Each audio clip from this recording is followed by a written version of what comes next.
কান্দিতেন উম্মতের মা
জান্নাতের বাগানে, দুনিয়ার শান্তির জায়গা, গুনাহ মাফের দিনে, কবর বসিতের দিনে, আযাবের দিনে, দোয়া কবুলের দিনে, গরিবের জন্য, মিসকিনদের জন্য হজের দিনে আল্লাহ পাক রব্বুল আলামিন বেহেশতের বাগানে আমাদের করে মসজিদে আসার তৌফিক দিয়েছেন। আমরা সকলে বলি আলহামদুলিল্লাহ। আর শুকরিয়া আদায় করছি আল্লাহ আমাদেরকে সুস্থ নিয়ামত রেখেছেন, হায়াতে তাইয়্যিবা, সিহাতে কুল্লিয়া সবাইকে দান করুন। সবাই বলি আমিন। অসংখ্য অগণিত দরুদ সালাম শাফিউল মুজনিবিন রাহমাতুল লিল আলামিন, নবী কুলের নবী সাইয়্যিদুল আম্বিয়া রাহমাতুল লিল আলামিন নবীর ওয়াজা মুবারকে এই মুহূর্তে শোনার মদিনার মুনাওয়ারা দরুদ সালাম প্রেরণ করছি। মহান আল্লাহ তাআলা আমাদের দরুদ সালাম শোনার মদিনার মুনাওয়ারা পৌঁছে দেন। আমরা সকলে বলি আল্লাহুম্মা আমিন। আমাদের পরম শ্রদ্ধেয় পিতামাতা, আমাদের পীর উস্তাদ, আমাদের মুরব্বী, সমস্ত মুমিন-মুমিনাত, মুসলিমিন মুসলিমাতকে আল্লাহ পাক যেন জুমার দিনের খাতিরে কবরের আযাব মাফ করে তাদেরকে জান্নাতুল ফেরদাউসের মেহমান বানায় দেন। সবাই আমিন। সম্মানিত মুহাজিরিন, মহান আল্লাহ রাব্বুল আলামিন তার পাক কালামুল্লাহ শরীফের 114টি সূরা রয়েছে। আরেকটি সূরার নাম হচ্ছে সূরা মারিয়াম। এই সূরাটি মক্কা শরীফে অবতীর্ণ হয়েছে বিদায় সূরার নাম হচ্ছে মাক্কি সূরা। এই সূরার মধ্যে আয়াতে কারিমা শরীফ রয়েছে 98টি, রুকু সংখ্যা রয়েছে 6টি। এই সূরাটি হযরতে ঈসা আলাইহিস সালামের মাতা হযরতে মরিয়ম আলাইহিস সালাম প্রসঙ্গে পুরো ঘটনাগুলি এখানে আলোকপাত করা হয়েছে। আল্লাহ পাক রব্বুল আলামিন সূরা মরিয়ম নামে একটি সূরা রেখেছেন। বলেন সুবহানাল্লাহ। সেই সূরাটির শানে উল্লেখ হচ্ছে একদা জনৈক সাহাবী হুজুর আকরাম সাল্লাল্লাহু আলাইহি সাল্লামের কাছে এসে বলেন, ইয়া রাসূলুল্লাহ সাল্লাল্লাহু আলাইহি সাল্লাম, আমি সৎকর্ম করি, দান খয়রাত করি, আত্মীয়তা বন্ধন অটুট রাখি, আর এইগুলো আমি কেবল আল্লাহকে সন্তুষ্ট করার উদ্দেশ্যে করি। কিন্তু আমি চাই মানুষ আমার এই ব্যাপারে আলোচনা করুক, আমার প্রশংসা করুক, আমাকে খুশি করুক, যাতে আমি মুগ্ধ হয়ে এসব উৎসাহ পাই। হুজুর করিম সাল্লাল্লাহু আলাইহি সাল্লাম তাকে কিছু না বলে চুপ করে থাকেন। এরপরে এই আয়াতে কারিমা নাযিল হয়েছে। বলেন সুবহানাল্লাহ। আরেকটি শানে নজুল হচ্ছে হাফসা বাদশা নাজ্জাশী এবং তার সাথীদের সামনে যখন হযরত জাফর বিন আবু তালিব রাদিয়াল্লাহু তাআলা আনহু সূরা মরিয়মের প্রথম অংশ পাঠ করে শোনালেন, তখন তাদের দাড়ি অশ্রুতে ভিজে গেল এবং নাজ্জাশী বলেন, এই কোরআন এবং হযরত ঈসা আলাইহিস সালাম নিয়ে এসেছেন, এই উভয় একই নূরের রশ্মি, ফাতহুল মাদিদ। আরেকটি ঘটনা আছে, মাথা সব চুল পেকে সাদা হয়ে গিয়েছে। বর্তমানে 99 বছর পর্যন্ত বৃদ্ধ অবস্থায় সন্তান কামনা করা উচিত নয়। অর্থাৎ হে ইয়াহইয়া, তুমি তোমার উম্মত তাওরাতের উপর আমল করাকে অবশ্য কর্তব্য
وهن العزم مني واشتعل الرأس شيئا ولم أكن بدعائك ربي شقيا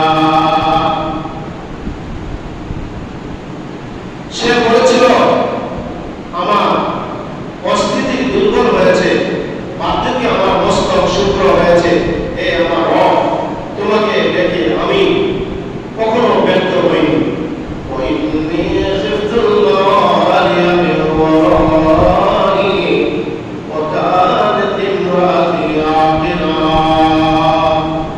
আমি আশঙ্কা করি আমার পর আমার সপুত্ররা ধর্মকে ধ্বংস করবে এবং আমার স্ত্রী বন্ধা হবে। সুতরাং আপনি নিজে হতে আমাকে উত্তরাধিকারী দান করেন। এই দোয়াটা করেছিলেন আমাদের জাকারিয়া আলাইহিস সালাম। ওনার বয়স ছিল ৯৯, ওনার পরিবারের বয়স ছিল ৯৮। এই অবস্থা তিনি বলছিলেন আমি বয়োবৃদ্ধ হয়ে গেছি আর আমার স্ত্রীও বৃদ্ধা হয়ে গেছে।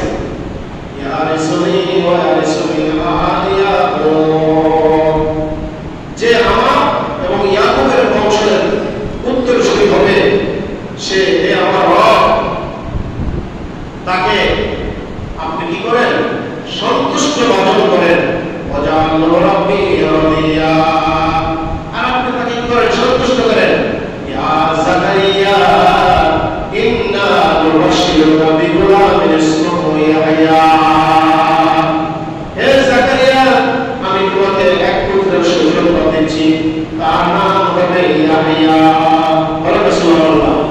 যাদের সন্তানাদি হয় না, ছেলে চায় মেয়ে চায়, ছেলে দেওয়ার মালিক তিনি, মেয়ে দেওয়ার মালিক তিনি, আর না দেওয়ার মালিক তিনি, তিনি হচ্ছেন আমার আল্লাহ, আপনার আল্লাহ। জোরে বলেন সুবহানাল্লাহ।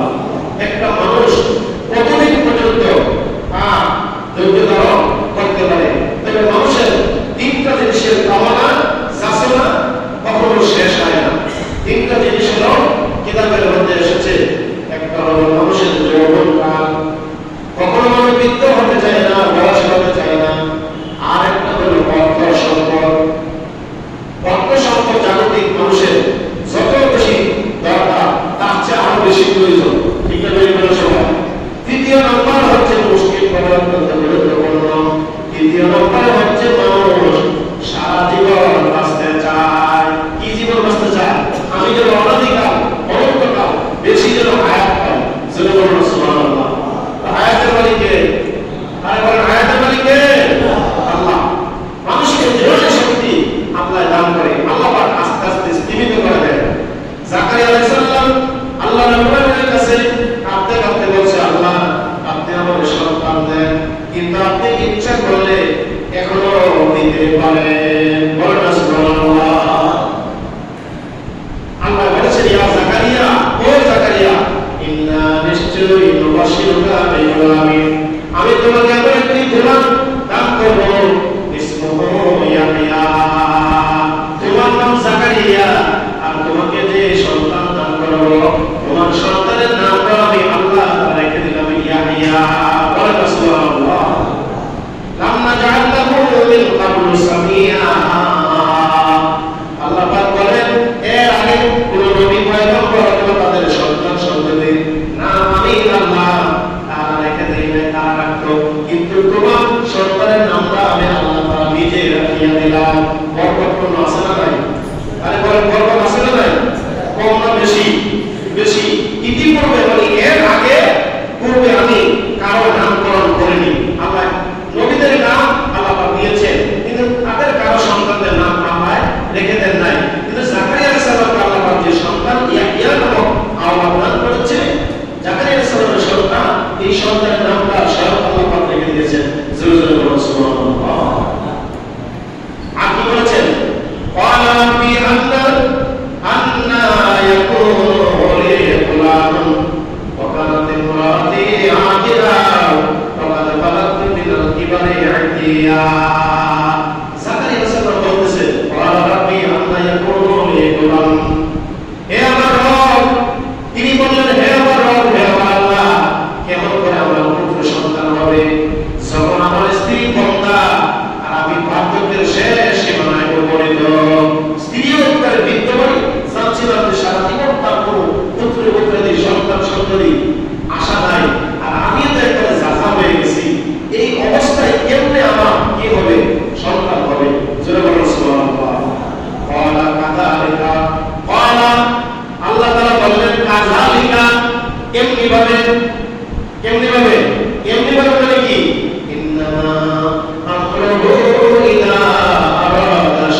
ইযা আরাদা শাইআন, কোন কিছু করার সিদ্ধান্ত আমার আল্লাহ তাআলা যখন নেন, আল্লাহ পাকের কুদরতি জবানের এত পাওয়ার, শুধুমাত্র কোন বলেন, কোন মানে তুমি হয়ে যাও, আল্লাহ পাক তোমার মাত্র সঙ্গে সঙ্গে না জিনিসটা হয়ে যায়।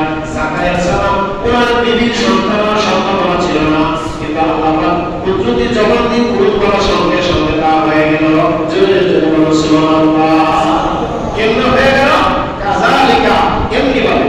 কেমনে? কাযালিকা, বলেন না কাযালিকা, এমনি ভাবে। এমনি মানে কেমনে? আল্লাহ পাক যা বলেছেন তাই হয়ে গেছে। জোরে বলো সুবহানাল্লাহ। قال ربك هو علي الحليم الوهاب خلقتك من قبل ولم تك شيئا। তিনি বলেন এইভাবে হবে। তিনি কে? আমার আল্লাহ বলেন। তোমার রব বলেন এ আমার জন্য সহজ। আমার জন্য সহজ না কঠিন? আল্লাহর জন্য সহজ না কঠিন? আল্লাহ আকাশকে জমিনে পরিণত করতে পারেন, জমিনকে আকাশে পরিণত করতে পারেন, সকালকে বিকাল করতে পারেন, বিকালকে সকাল করতে পারেন, পূর্বের অস্তিত্ব সূর্যকে পশ্চিম থেকে ডুবাইয়া দেন, আবার রাতের বেলা আমার আল্লাহ অন্ধকারাতে চাঁদের আলো দ্বারা কিরণ দেন। সুবহানাল্লাহ। সবাই উত্তর বাতাস দক্ষিণের বাতাস উত্তরে নেন, অন্ধকারাতে আমার আল্লাহ তাআলা চাঁদের কিরণ দান করে। সুবহানাল্লাহ। করে কি করে না? আল্লাহ পাকের সহজ না কঠিন? আল্লাহ নিজে বলেন এ যাকারিয়া তুমি মনে রেখো তোমার রবের পক্ষে এটা সহজ, এজন্য আমার জন্য সহজ। আমি তো তোমাকে সৃষ্টি করেছি যখন তুমি কিছুই ছিলে না। তুমি তো কিছুই ছিলে না, তুমি তো তখন ছিলে না, তোমরা ছিলে না। আমি আল্লাহ পাক কোন প্রয়োজন বলার কারণে সব হয়ে গেছে। জোরে সুবহানাল্লাহ। এরপর কি বলেছেন? قال رب اجعل لي آية قال آيتك ألا تكلم الناس ثلاث ليال سويا। যাকারিয়া আলাইহিস সালাম সর্বদা পড়ে গেলেন বৃদ্ধ অবস্থায় যদি আমার সন্তান হয়, 99 বয়সের সময় যদি আমি ছেলের বাবা হই, আমার পরিবারে যদি তার ছেলের মা হয়, দুনিয়ার মানুষগুলি বলল বৃদ্ধ অবস্থায় একটা কাম করলো, হে আল্লাহ আমি যখন মানুষের সামনে যাব, মানুষ আমাকে লজ্জা করে তিরস্কার করবে, মানুষ আমাকে সহযোগিতা দেবে, এমন একটা নিদর্শন, এমন একটা ব্যবস্থাপনা আমার দিয়া দাও যাতে মানুষের সামনে দাঁড়াইলে আমি সম্মান পাইতে পারি। বলেন সুবহানাল্লাহ। সম্মান দেওয়ার মানে কি? কত ইজ্জু মাতাশা ওয়া তুযিল্লু মাতাশা বিয়াদিকাল খায়র ইন্নাকা আলা কুল্লি শাইইন কাদির। আল্লাহু আকবার। আল্লাহু আকবার। আমি কাউকে যাকে ইচ্ছা তাকে সম্মান দান করি, আবার যাকে ইচ্ছা তাকে আমি অপদস্থ করি। ইজ্জতের মালিক যিনি, জিল্লতের মালিক তিনি। ভালো মন্দ একমাত্র আল্লাহর হাতে। বলেন সুবহানাল্লাহ। ভালো মন্দ কার হাতে? আল্লাহর হাতে। ইন্নাকা আলা কুল্লি শাইইন কাদির। নিশ্চয় আল্লাহ তাআলা সর্বশক্তিমান। আল্লাহ পাক বলেন ও যাকারিয়া তুমি চিন্তা করো না। যাকারিয়া নবী বলেন রব্বি আল্লি আয়াতান, আল্লাহ আমাকে এমন নিদর্শন, এমন ব্যবস্থাপনা করে দেন। ওয়ালা আয়াতুকা আল্লাহ তুকাল্লিমান নাসা সালাসা লায়ালিন সাবিয়া। আল্লাহ পাক বলেছে ও যাকারিয়া নবী তোমার সন্তান দিলাম এবং তোমার সন্তানকে আমরা রাখিয়া দিলাম, তোমাকে সম্মানে ভূষিত করলাম। তুমি 3 দিন কারো সঙ্গে রাস্তা দিয়ে হাঁটবা বলে লোক প্রকারের সামনে যাইবা, কিন্তু 3 দিন জবান দিয়া কোনো কথা বলবে না। সুবহানাল্লাহ। ইতিকাফকারীরা যখন ইতিকাফে বসে মসজিদের ভিতর ছাড়া, প্রয়োজন ছাড়া, যেমন মুখ বন্ধ, কয়দিন? ওই যে রমজানের শেষ 10 দিন। ঠিক যাকারিয়া আলাইহিস সালামকে আল্লাহ পাক বলে দিয়েছেন রাস্তা দিয়ে হাঁটবা বটে, মানুষের কাছে যাবে বটে, কিন্তু 3 দিন 3 রাত কি করা যাবে না, সুস্থ অবস্থা কারোর সঙ্গে কথা বলা যাবে না। যদি কথা বলতে হয় বা উশিরা ইলাইহি, ইশারা দিয়ে কথা বলতে হবে। বলেন সুবহানাল্লাহ। কি দিয়ে কথা বলতে হবে? ইশারা দিয়ে। আমার একটা ব্যবস্থা করছে, বলবে তুমি বৃদ্ধ বয়সে তোমার ছেলে হয়েছে, বৃদ্ধ বয়সে ছেলে হইলা, বৃদ্ধ বয়সে বাপ পাইলা, এটা তোমার জন্য একটা সমীচীন ব্যবস্থা আল্লাহ করে দিল। বলছে 3 দিন 3 রাত তুমি কারোর সঙ্গে কথা বলবে না, এটা আমি আল্লাহর পক্ষ থেকে নিদর্শন। জোরে বলো সুবহানাল্লাহ। ওয়া খারাজা আলা কওমিহি মিনাল মিহরাব ওয়া আওহা ইলাইহিম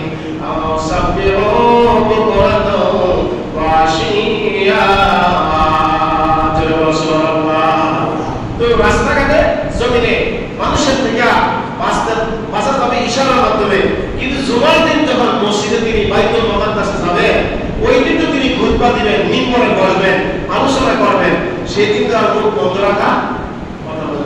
রাখা যাবে না। ওই দিন যদি কোনো প্রশ্ন করে, সুবহানাল্লাহ সবাই দেখেন, তিনি বের হলেন আলা কওমিহি, অতঃপর তিনি সেই পক্ষ থেকে মিনাল মেহরাব, অর্থাৎ সেই পক্ষ থেকে তিনি বেরিয়ে তার পুত্রের কাছে এলো। এসে কি করলো? আওহা ইলাইহিম, এবং এই ইঙ্গিতে তাকে সকাল সন্ধ্যায় আল্লাহ তাআলাকে স্মরণ করতে বলা হইল। আল্লাহ বলছেন মেহরাব থেকে যদি বের হয়ে যান অথবা মেহরাবে আসেন, তাহলে আপনি বুকরাতান ওয়া আশিয়া, সকাল সন্ধ্যা কি করবে? আল্লাহ তারিফ প্রশংসা, অর্থাৎ আল্লাহ জিকির করবে। জোরে বলুন সুবহানাল্লাহ। কি করবে? আল্লাহ জিকির করে সময় কাটাই দিবে। তখন যারা আল্লাহ জিকির করে, মানুষ তাকে কোনো কি করবে না, ডিস্টার্ব করবে না। ইয়াহইয়া খুযিল কিতাবা বিকুওয়া, ইয়াহইয়া খুযিল কিতাবা বিকুওয়া। আল্লাহ পাক বলে, হে ইয়াহইয়া, এই গ্রন্থ দৃঢ়তার সঙ্গে তুমিও গ্রহণ করো। আতাইনাহুল হুকমা সাবিয়া, আমি তাকে শৈশবে দিয়েছিলাম জ্ঞান। ওয়া আনানাম মিন লাদুন্না ওয়া যাকাত, আমার পক্ষ থেকে কোমলতা এবং পবিত্রতা তাকে দান করেছি। ওয়া কানা তাকিয়া ওয়া বাররাম বিওয়ালিদাইহি ওয়া লাম ইয়াকুন জাব্বারান আসিয়া, সে ছিল সাবধানী। জাকারিয়া আলাইহিস সালাম, ওনার স্ত্রী ছিল সাবধানী ছিল, আর পিতামাতার অনুসরণ এবং সে উদ্যত অবস্থায় ছিল না। ওয়া সালামুন আলাইহি ইয়াওমা উলিদতু ওয়া ইয়াওমা ইয়ামুতু ওয়া ইয়াওমা ইউবাসু হাইয়া। জোরে বলুন সুবহানাল্লাহ। তার প্রতি ছিল শান্তি যেদিন সে জন্মগ্রহণ করেছিল, যেদিন সে মৃত্যুবরণ করবে, আর শান্ত থাকবে সেদিন পুনরুত্থিত হবে। আর উযকুর ফিল কিতাবে মারইয়াম, এখানে যে কথাটা বলা হয়েছে সালামুন আলাইহি, তার প্রতি আমার সালাম, এটা হচ্ছে হযরত ঈসা আলাইহিস সালামের প্রতি।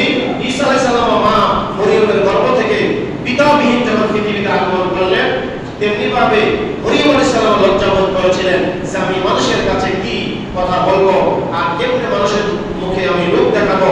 তখন বলছে তুমিও দিন দিন চুপ থাকবে, নীরবতা পালন করবে, আর তোমাকে যদি কোনো প্রশ্ন করে তোমার শিশু বাচ্চা যে দুলনার মধ্যে আছে সেই দুলনার বাচ্চাকে দেখাই দিবা। ওই বাচ্চার কাছে গিয়ে কোনো মানুষ যদি প্রশ্ন করে বাচ্চা সব জবাব দিয়ে দেবে। সুবহানাল্লাহ, জোরে বলেন না। শিশু বাচ্চাকে হযরত ঈসা আলাইহিস সালাম দুলনা অবস্থা এক ইহুদিকে বলছিল তোমার নাম কি? মা ইসমুকা। হযরত ঈসা আলাইহিস সালাম বলছে আমার নাম কেন, আমার মায়ের নাম কেন। এরকম অর্থাৎ বলতে বলতে আদম আলাইহিস সালাম পর্যন্ত সকল নবীদের নাম বলেছে। সুবহানাল্লাহ সবাই।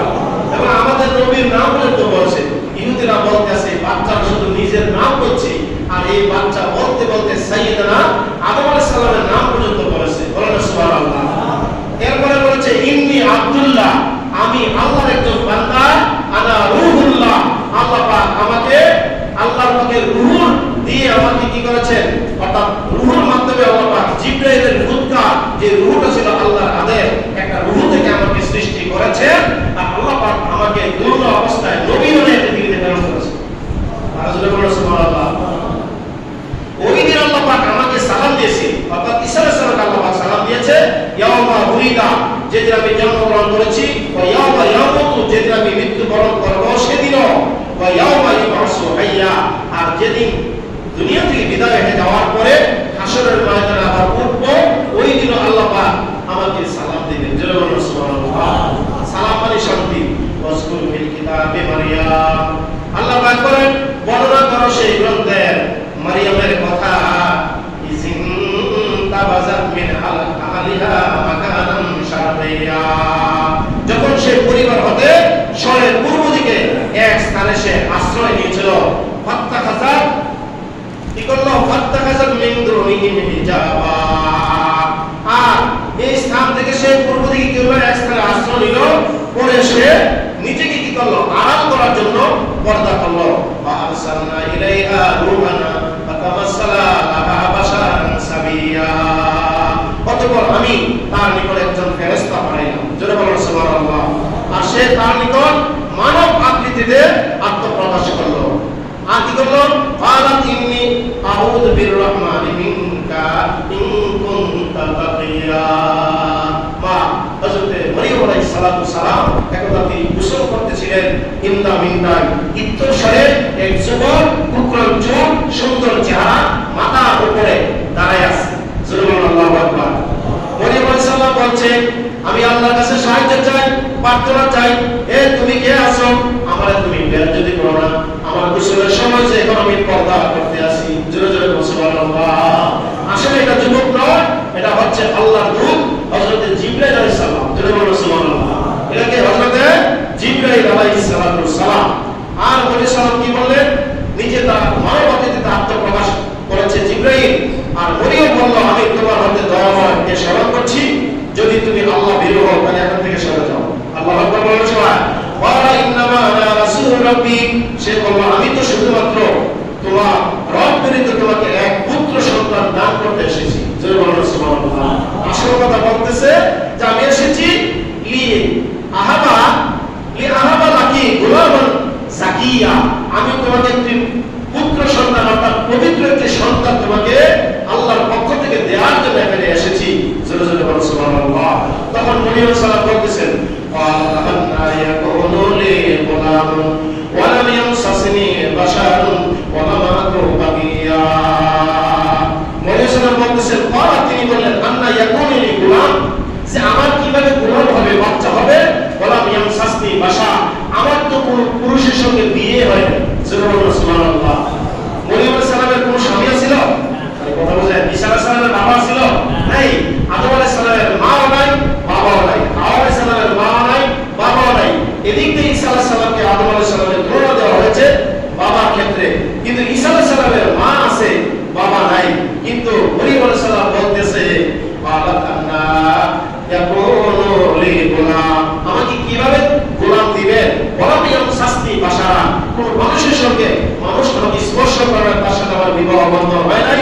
গোলাম আকু বাগিয়া, আর আমাকে বেবিচারী অন্তর্ভুক্ত করো না, কারণ আমি বেবিচারী হইতে পারি না, বেবিচারী হই নাই। জোরে বলো আল্লাহু আকবার। ওয়ালা কাযালিকি, তখন জিবরাইল বলতেছে এমনি ভাবে হয়ে যাবে।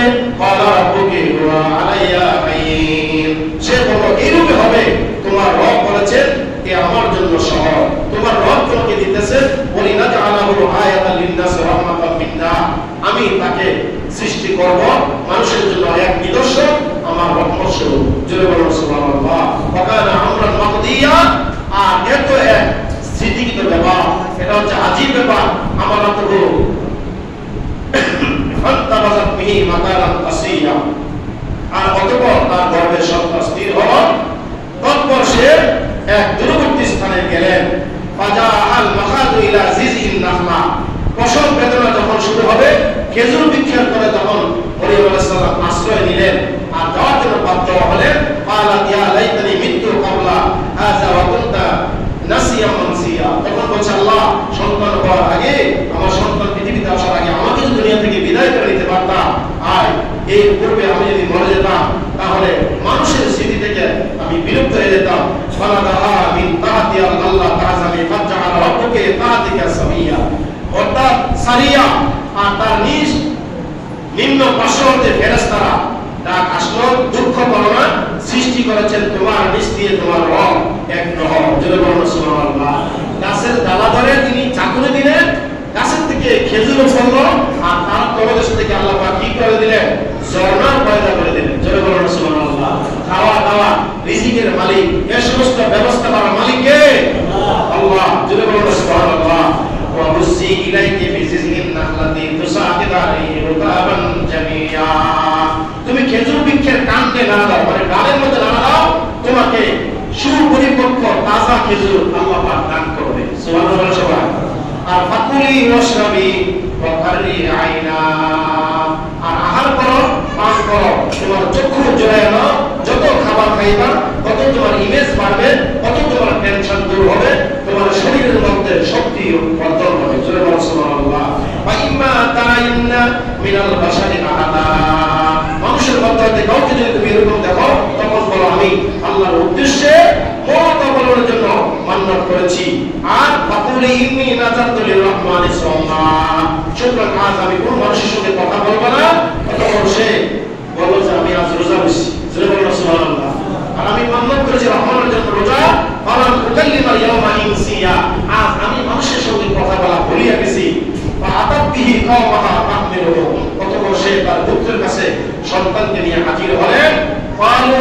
মারিয়াম, লোকেরা বলল লাকাদ জিতি শাইয়ান ফারিয়া, ওরা বলল মারিয়াম তুমি তো অদ্ভুত কাণ্ড করেছ। ইয়া উখতা হারুন, হে হারুনের ভগিনী, মা কানা আবুকি মুরাসাউইন, তোমার পিতা অসৎ ব্যক্তি ছিল না এবং তোমার মাতাও ছিল না ব্যভিচারিণী। আর কি করলে? ওমা কুনতা উম্মুকি বাগিয়া ওয়া আশারাত ইলাইহি, তখন মরিয়ম ইঙ্গিতে সন্তানকে দেখালো আর বলল কিভাবে কুলের শিশুর সঙ্গে কথা বলবো। জোরে বলুন সুবহানাল্লাহ। বলছিল যে আমার সঙ্গে কথা না বলে ক্বালু কাইফা নুকাল্লিমু মান কানা ফি মাহাদি সাবিয়া, আমার সঙ্গে কথা না বলে আমার ওই সেই শিশু বাচ্চার সঙ্গে তুলনা আছে তার সাথে কথা বলো। তখন প্রশ্ন করলো লোকেরা যে কিভাবে শিশু বাচ্চার সঙ্গে কথা বলবো।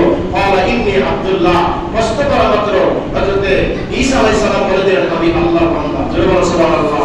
আতানিয়াল কিতাব, আমার কাছে আল্লাহ পাক কিতাব দিয়েছেন। কিতাবটা কি? ইনজিল কিতাব। কোন কিতাব বলে না? ইনজিল কিতাব। ওয়া জাআলানি নবিয়্যা, আল্লাহ পাক আমাকে নবী হিসেবে প্রেরণ করেছেন, এতে কোনো সন্দেহ নাই। জোরে বলুন সুবহানাল্লাহ। ওয়া জাআলানি মুবারাকান আইনামা কুনতু, আর আমাকে যেখানে নেওয়া হবে সেই জায়গাতে বরকত হয়ে যাবে।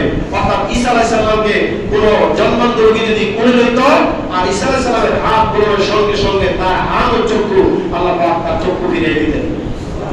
কোন কুষ্ঠ রোগীর গায়ে হাত দিলে সঙ্গে সঙ্গে ভালো হয়ে যাইত। কাদামাটি দিয়ে ঈসা আলাইহিস সালাম ফানফাখা ফি রূহি, যখন নাকি সেখানে কি করত? ঈসা আলাইহিস সালাম কাদামাটি দিয়ে যদি শিশু বাচ্চা অবস্থা পাখি বানাইতো, ফু দেওয়ার সাথে সাথে উড়ন্ত পাখি আকাশে উড়ে যাইত। কোন মৃত মানুষের পাশে, কবরের পাশে দিয়ে তিনি যখন যাইতেন তখন কি হইতো? সেই কবর থেকে মৃত মানুষ জিন্দা হয়ে ওনাকে সালাম দিত। আওয়াজ না বলে সুবহানাল্লাহ। এইভাবে সূরা মারিয়মের 98টা আয়াতে কারিমা শরীফ আছে। একটু একটু করে আপনাদের সামনে এখানে জাকারিয়া আলাইহিস সালাম, ইয়াহইয়া আলাইহিস সালাম, মরিয়ম আলাইহিস সালাম এবং ওনার পুত্র ঈসা আলাইহিস সালাম প্রসঙ্গে আলোচনা করেছি, আলোকপাত করেছি। যেটা